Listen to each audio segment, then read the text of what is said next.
नमस्कार, झारखंड समाचार में आप सबों का स्वागत है। आइए जानते हैं आज की ताजा मुख्य खबरों को।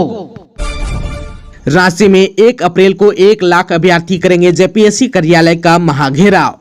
प्रेस क्लब में जेपीएससी गड़बड़ी और राजनीतिक मुद्दे पर बुधवार को सूर्य सिंह बेसरा, छात्र नेता और झारखंड यूथ एसोसिएशन के संयोजक इमाम शफी ने संयुक्त रूप से प्रेस कॉन्फ्रेंस कर कहा कि 11वीं जेपीएससी में हड़बड़ी में गड़बड़ी कर दी गई है। छात्रों के विरोध के बावजूद परीक्षा रद्द करने के बजाय जल्दीबाजी में गलत आंसर शीट भी जारी कर दी गई है। जैसे सीजीएल पेपर लीक के बाद जेपीएससी परीक्षा में गड़बड़ी से झारखंड के छात्र आर पार के मुंड में है और आगामी 1 अप्रैल को 1 लाख से अधिक संख्या में अभ्यर्थी जेपीएससी कार्यालय का महाघेराव में शामिल होंगे।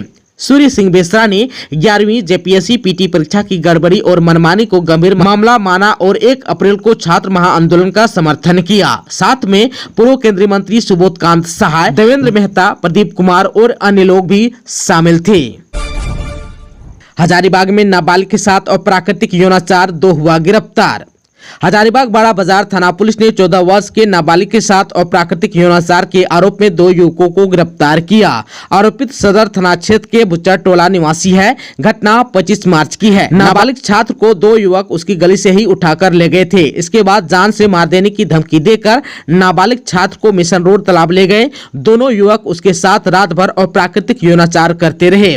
सुबह किसी को इसकी जानकारी नहीं देने की धमकी देकर उसे छोड़ दिया गया। नाबालिग किसी तरह अपना घर पहुंचा। इसके बाद आनन फानन में पीड़िता के परिजनों ने इसकी सूचना थाना को दी और नाबालिग छात्र को इलाज के लिए अस्पताल भेज दिया। नाबालिग की स्थिति गंभीर बताई जा रही है।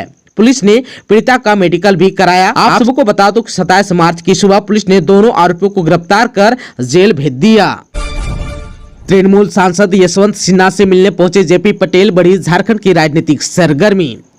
तृणमूल कांग्रेस के राज्यसभा सांसद और पूर्व केंद्रीय वित्त मंत्री यशवंत सिन्हा से कांग्रेस के नेता जेपी पटेल, जयशंकर पाठक ने मुलाकात की। इसके बाद झारखंड, खासकर हजारीबाग की राजनीतिक सरगर्मी बढ़ गई है। आप सबको बता दूं कि हजारीबाग के ऋषभ वाटिका आवास में जाकर हजारीबाग लोकसभा सीट के कांग्रेस के संभावित उम्मीदवार जेपी पटेल ने यशवंत सिन्हा से मुलाकात की। लोकसभा चुनाव को लेकर केंद्र सरकार के खिलाफ बने विपक्षी गठबंधन यानी कि INDIA के चुनावी राजनीति पर भी चर्चा हुई। आप सबको बता दूं कि यशवंत सिन्हा INDIA फोल्डर के गठन के नींव रखने वालों में एक है। आप सबको बता दूं कि कांग्रेस, राष्ट्रीय जनता दल यानी कि राजद, झारखंड मुक्ति मोर्चा यानी कि झामुमो, भारतीय कम्युनिस्ट पार्टी यानी कि CPI, मार्क्सवादी कम्युनिस्ट पार्टी यानी कि CPM, भारतीय कम्युनिस्ट पार्टी, मार्क्सवादी लेनिनवादी यानी कि भाकपा माले, मासस और अन्य गठबंधन दलों के नेताओं के बीच आपसी समन्वय में यशवंत सिन्हा की अहम भूमिका रही है। आप सबको बता दूं कि यशवंत सिन्हा से मुलाकात के बाद कांग्रेस नेता जयशंकर पाठक ने बताया कि हजारीबाग लोकसभा सीट से INDIA के संभावित उम्मीदवार जेपी पटेल की चुनावी राजनीति पर चर्चा हुई है। उन्होंने कहा कि हजारीबाग लोकसभा सीट पर कांग्रेस, झामुमो, राजद और वाम दल मिलकर चुनाव लड़ेंगे। दुमका में सीता की अग्नि परीक्षा, 3 खेमों में बटी भाजपा को एकजुट रखने की होगी बड़ी चुनौती। दुमका लोकसभा सीट पर इस बार सीता की अग्नि परीक्षा है। भाजपा ने अपने पहले से घोषित प्रत्याशी सुनील सोरेन को वापस कर सीता सोरेन को चुनाव में उतारा है। सोरेन परिवार की बड़ी बहू सीता सोरेन ने झामुमो से बगावत कर भाजपा का झंडा थामा और चुनावी समर में कूद चुकी है, लेकिन वहां उनकी राह उतनी भी आसान नजर नहीं आती। राजनीतिक विशेषज्ञों का मानना है कि सुनील सोरेन का टिकट वापस लेना भाजपा के लिए आत्मघाती निर्णय साबित हो सकता है। सुनील सोरेन ने भले ही भाजपा आलाकमान के फैसले का स्वागत किया है, लेकिन अंदर से नेतृत्व के इस फैसले से खपा भी हैं। उनके समर्थक भी इसे पचा नहीं पा रहे हैं। भाजपा का एक बड़ा तबका ऊपर भले आलाकमान के निर्णय का मुखर होकर विरोध तो नहीं कर रहा, लेकिन अंदर अंदर इसलिए खपा है कि एन चुनाव के वक्त चिर प्रतिद्वंदी झामुमो से बोरो प्लेयर लाकर उतार दिया। ऐसे में प्रतिद्वंदी झामुमो प्रत्याशी, जिसकी अभी घोषणा नहीं हुई है, उनके साथ साथ निवर्तमान सांसद सुनील सोरेन सहित भाजपा के नाराज तबके को साध पाने की चुनौतियों का भी सामना सीता को करना पड़ सकता है। आप सबको बता दूं कि सीता सोरेन के नाम की घोषणा होने से पहले तक दुमका में भाजपा दो गुटों में बटी हुई थी। एक खेमा सांसद सुनील सोरेन का, वहीं दूसरा खेमा झारखंड सरकार में मंत्री और दुमका से विधायक रही लुईस मरांडी का था। लेकिन सीता के आने के बाद अब दुमका में भाजपा 3 खेमों में बढ़ चुकी है। लेकिन भीतरघात हुआ तो भाजपा के लिए सीट बचाने की चुनौती होगी। लुईस मरांडी सोरेन परिवार की घोर विरोधी रही है। इधर जो है लुईस के पास अपना एक बड़ा वोट बैंक भी है। आदिवासी के साथ साथ मिशनरी वोटरों पर भी अच्छी उनकी पकड़ है। आप सबको बता दूं कि मतदान से पहले सीता को सुनील सोरेन और लुईस मरांडी को अपने पक्ष में हर हाल में करना होगा। इसमें वे सफल रही तो भाजपा के वोटों का बिखराव नहीं होगा, लेकिन भीतरघात हुआ तो भाजपा के लिए सीट बचाने की चुनौती होगी। वैसे सब कुछ इस बात पर भी निर्णय करेगी कि झामुमो आखिर इस सीट से किसे प्रत्याशी बनाता है। गुमला में पेट्रोल भराने के विवाद में 2 परिवारों में हुई मारपीट, पंचायत समिति सदस्य समेत 12 लोग घायल। गुमला जिले में पेट्रोल भराने के विवाद में 2 परिवारों के बीच मारपीट हो गई। इसमें पंचायत समिति सदस्य समेत 12 लोग घायल हो गए। मामला होली के दिन यानी कि मंगलवार 26 मार्च का है। पुलिस ने यह जानकारी दी है। आप सबको बता दो कि पुलिस ने बताया कि गुमला शहर से सटे तेलगांव में होली पर्व के दिन मंगलवार को दोपहर में 2 परिवारों के बीच मामूली बात को लेकर जमकर मारपीट हो गई। इस मारपीट की घटना में कम से कम 12 लोग घायल हो गए। घायलों में पंचायत समिति सदस्य सुशीला देवी, उनके पति प्रदीप साहू और परिजन बन्नू साहू, कार्तिक गोप, प्रभु साहू, राजेश साहू शामिल हैं। वहीं दूसरे पक्ष के लोगों में परमानंद साहू, लक्ष्मण साहू, भरत साहू, रामा साहू, चतुर्गुण साहू और बालो देवी घायल हैं। घटना के बाद दोनों पक्षों के लोगों को इलाज के लिए सदर अस्पताल गुमला पहुंचाया गया। यहां दोनों परिवारों के बीच फिर से विवाद बढ़ गया। गुमला सदर अस्पताल में भी दोनों परिवारों के बीच कहासुनी और झड़प हुई। अस्पताल परिसर में 2 परिवारों के बीच हो रहे विवाद की सूचना किसी ने गुमला पुलिस को दी। इसके बाद पुलिस सदर अस्पताल पहुंची और दोनों पक्षों को समझा बुझाकर मामले को शांत करवाया। जानकारी के अनुसार परमानंद साहू गांव की किराना दुकान में पेट्रोल लेने गया था, तभी किसी बात को लेकर राजेश साहू के साथ उसका विवाद हो गया। इसके बाद राजेश ने अपने भाई को फोन किया और उसे बताया कि किराना दुकान में पेट्रोल लेने के दौरान किसी से उसका झगड़ा हो गया। राजेश का भाई वहां पहुंचा और दोनों पक्षों के बीच मारपीट शुरू हो गई। इसके बाद लक्ष्मण साहू, भरत साहू, रामा साहू, चतुर्गुण साहू और बालो देवी समूह बनाकर राजेश साहू के घर पहुंचे और पंचायत समिति सदस्य सुशीला देवी, उसके पति प्रदीप साहू और परिजन बन्नू साहू, कार्तिक गोप, प्रभु साहू, परमानंद साहू के साथ जमकर मारपीट की। वहीं प्रदीप साहू के कान को किसी ने काट लिया, जिससे वह गंभीर रूप से घायल हो गया।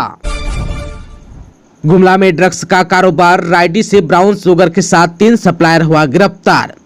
गुमला जिले में भी ड्रग्स का कारोबार फल फूल रहा है। जिले के रायडी थाना के पुलिस ने ब्राउन शुगर के साथ 3 सप्लायर को गिरफ्तार किया है। गुमला शहर के लखन कुमार, शाहिद टोली के दीपक उरांव और पश्चिम बंगाल के मोहम्मद सबीर से को पुलिस ने गिरफ्तार किया है। इन लोगों के पास से 1.440 gram brown sugar, 3 mobile phone, एक स्कूटी एवं एक बाइक बरामद हुआ है। रायडी थाना में प्रेस कॉन्फ्रेंस बुलाकर चैनपुर अनुमंडल के एसडीपीओ अमित लकड़ा ने बुधवार को यानी कि 27 मार्च को यह जानकारी दी। एसडीपीओ ने बताया कि पुलिस को गुप्त सूचना मिली थी कि 2 लड़के एक मोटरसाइकिल एवं एक स्कूटी पर सवार होकर ब्राउन शुगर की पुड़िया लेकर गुमला से रायडी की ओर जा रहे हैं। सूचना मिलने के बाद गुमला के पुलिस अधीक्षक ने तुरंत चैनपुर अनुमंडल पुलिस पदाधिकारी के नेतृत्व में एक छापामारी टीम का गठन किया। छापामारी टीम ने त्वरित कार्रवाई करते हुए भलमंडा से नारोटोली रोड एवं बख्तर साइज चौक से वासुदेव कोना रोड पर पुलिस टीम ने ड्रग्स तस्करों की गिरफ्तारी के लिए गश्ती शुरू कर दी। तभी भलमंडा से नारोटोली भाया वासुदेव कोना रोड पर एक मोटरसाइकिल सवार एवं एक स्कूटी सवार आते दिखे। पुलिस ने इन्हें रोकने का इशारा किया तो ये लोग भागने लगे। पुलिस के जवानों ने उन दोनों को दौड़ाकर पकड़ लिया। पकड़े जाने के बाद इन ड्रग्स तस्करों की जांच की गई तो उनके पास से 1.440 ग्राम ब्राउन शुगर और अन्य सामान भी बरामद हुए।